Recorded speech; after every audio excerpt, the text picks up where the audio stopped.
My presentation is over bicipital tendonitis.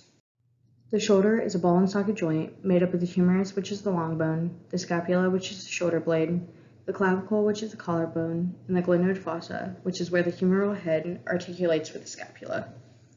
The muscles involved include the supraspinatus, which controls abduction of the shoulder, infraspinatus and teres minor, which control external rotation of the shoulder, subscapularis, which controls internal rotation of the shoulder, and the biceps tendon, which controls flexion and abduction of the shoulder. The pathology of bicipital tendonitis is inflammation of the long head of the biceps tendon.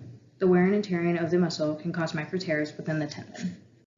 The mechanism of injury of this condition is constant overhead motion, overuse, which then over time causes degeneration of the muscle, and improper technique. The signs and symptoms include a deep throbbing, aching pain in the anterior shoulder, tenderness that moves down the upper arm, and when flexing or abducting the shoulder, you will hear a snapping sound. The special tests of bicipital tendonitis include your Gassen's test, uppercut test, Ludington's test, and Speed's test.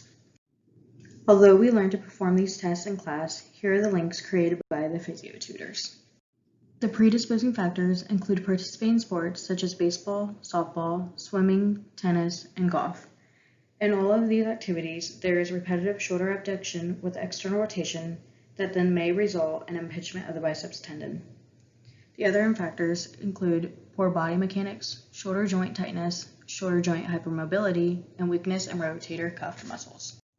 In recognizing this condition, the tendon is red and swollen, and then the tendon sheath around thickens.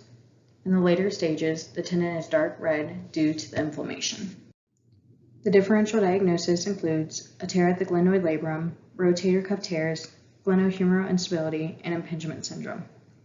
95% of patients with bicipital tendonitis usually have an accompanying rotator cuff tear or tear of the superior labrum that runs anterior to posterior, which is also referred to as the slap lesion.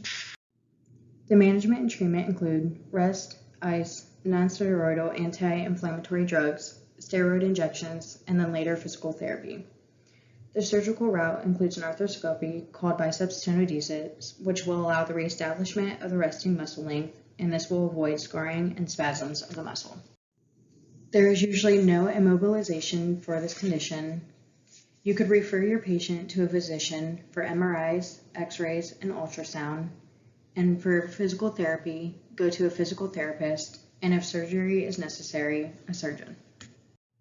Prevention of this condition includes not playing in sports that involve repetitive overhead motion, maintaining proper posture when walking or sitting, avoiding lifting or carrying heavy objects, and performing rotator cuff strengthening exercises regularly.